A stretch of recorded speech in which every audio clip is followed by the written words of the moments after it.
लेखक योगीराज मनोहर हरकरे। नमस्कार, वैदिक विश्व या यूट्यूब चॅनलवर आपले सहर्ष स्वागत आहे। भाग 6वा। भगवान श्रीकृष्णाच्या 16,108 बायका।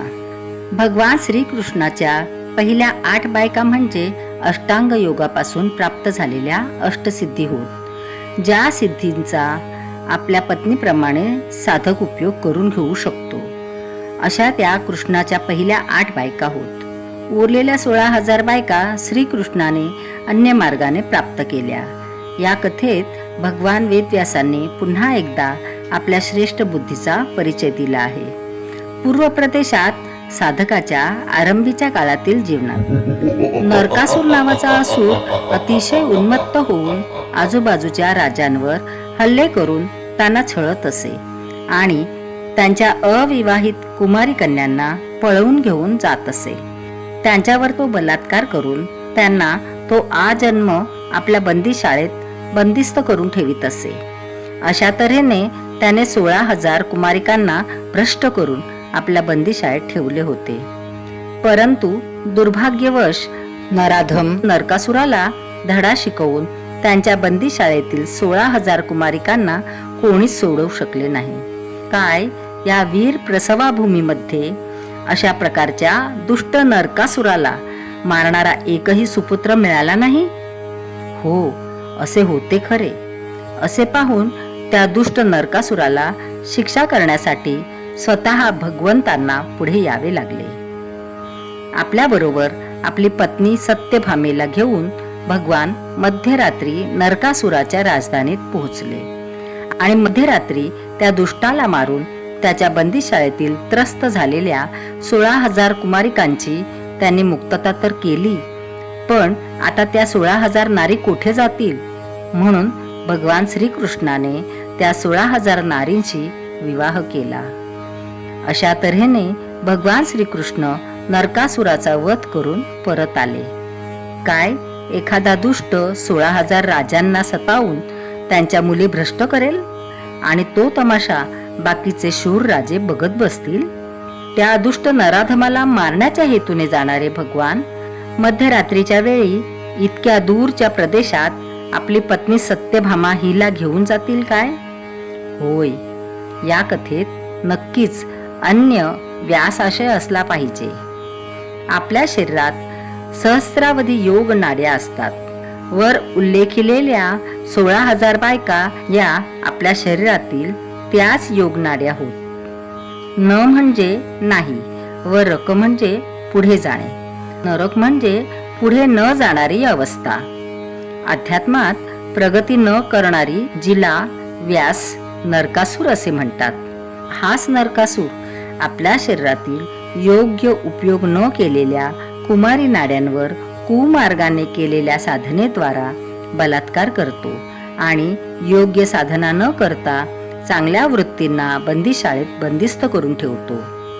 हा नरकासूर आपल्यातच आहे, ज्याला नष्ट करणे हे भगवान स्वरूप श्रेष्ठ बुद्धी आणि जीवात्म्याचे काम आहे। ध्यान धारणा योग साधना या मध्यरात्रीच्या वेळी केल्या जातात, ज्यावेळी जग शांत झोपलेले असते, ज्यामुळे दुष्ट संस्कारांचा नरकासूर मारला जाऊन साधक उच्च संस्कारयुक्त भगवान बनतो।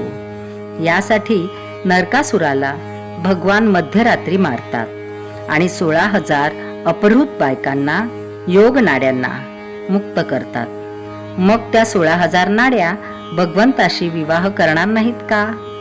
भगवान अशा महान कार्यासाठी आपल्याबरोबर एखाद्या शूर योद्ध्याला न नेता आपली प्रिय पत्नी सत्यभामेला घेऊन जातात। सत्य म्हणजे प्रामाणिकता आणि भामा म्हणजे ज्ञानाचा प्रकाश। सत्य व प्रामाणिकतेशिवाय साधना सफल होत नाहीत। म्हणून भगवान नरकासूर वधासाठी सत्य प्राप्त करू शकणाऱ्या साधनारूप सत्यभामेला घेऊन जातात। कुंती व पंडू। पांडवांची माता कुंती तर पिता पंडू होते। पंडू राजा पंडू रोगाने आयुष्यभर त्रस्त असल्याने त्यांच्याद्वारे संतती होणे असंभव होते। या सर्व घटना व्यासांच्या दिव्य आणि विशाल आध्यात्मिक बुद्धीचा अजोड विलास होय. पंड म्हणजे संतुलित वृत्तीचा समदर्शी पंडित होय.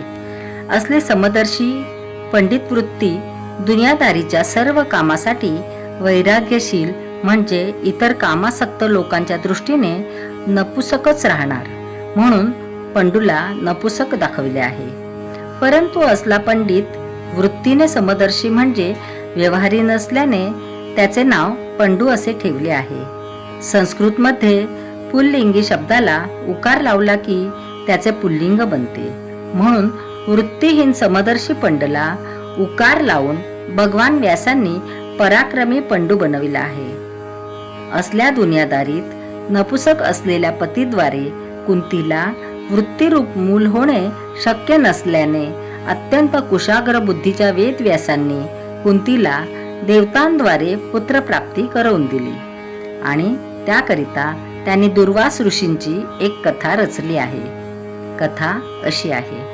कुंती त्यावेळी कुमारी होती. कुमारीचा खरा अर्थ असा आहे की अजून प्रजननाची क्षमता निर्माण न होणे वा स्त्री शरीर ज्यावर बळजबरी करून सुद्धा पुत्रप्राप्ती होऊ शकणार नाही अशी. कुंती कौमार्य अवस्थेत असताना तिच्या आई वडिलांच्या घरी एकदा दुर्वास नावाचे ऋषी आले. दुर्वास ऋषी अतिशय क्रोधी असून सुद्धा कुंतीच्या सेवा चाकरीवर संतुष्ट होऊन दुर्वासांनी कुंतीला एक आशीर्वाद दिला की पतीशिवाय ती संतती उत्पन्न करू शकेल. संतती प्राप्तीसाठी कोणत्याही एका देवतेचे स्मरण करून तिला दुर्वास ऋषींनी दिलेला मंत्र उच्चारावा लागेल. दुर्वास ऋषी मंत्र सांगून निघून गेले. विवाहापूर्वी कुंती एक दिवस एकटीच गंगा किनारी स्नान करण्यास गेली होती. गंगा किनारी तिला दुर्वासांनी दिलेल्या मंत्राचे सामर्थ्य अजमावण्याची इच्छा झाली. सूर्य देवतेचे स्मरण करून तिने दुर्वास ऋषींनी दिलेल्या मंत्राचे उच्चारण केले आणि सूर्य देवतेपासून तिला गर्भ राहिला. लग्नाआधी मूल होणे हे सामाजिक दृष्ट्या निंदकृत्य समजले जाते. त्या पुत्राचे नाव कर्ण म्हणजे कान ठेवले गेले. परंतु कर्ण नाव कोणी ठेवले याचा काहीच निर्देश नाही. सामाजिक भीतीमुळे कुंतीने कर्णास गंगेत सोडून दिले. कर्ण बुडून मेला नाही तर तो वाहत जात असताना अधिरथ नावाच्या व्यक्तीने त्यास उचलले. अधिरथास मूल नव्हते. त्याने मूल घरी आणले. त्याच्या राधा नावाच्या पत्नीला त्यामुळे खूप आनंद झाला. राधेने कर्णाचे पुत्रासारखे पालन केले. अधिरथ सूत असल्यामुळे कर्णास सुतपुत्र समजू लागले. त्याचे मातेसारखे पोषण राधेने केल्यामुळे त्यास राधेय म्हणू लागले. या बालकाचे नाव कर्ण कोणी ठेवले आणि ते नाव सर्वांना आपोआप कसे ठाऊक झाले हा विचार करण्यासारखा प्रश्न आहे. कर्ण हे नाव व्यासांच्या बुद्धिमत्तेचे प्रतीक आहे. अशा तऱ्हेने कर्णाचा जन्म देवतेच्या स्मरणाने व मंत्राच्या उच्चारणाने झाला. धन्यवाद. भारतातील प्राचीन योग साधनेच्या प्रसारासाठी या चॅनलची निर्मिती करण्यात आलेली आहे. माहिती आवडल्यास चॅनल सबस्क्राईब करा, इतरांना शेअर करा. पुन्हा भेटूया पुढील भागात. धन्यवाद.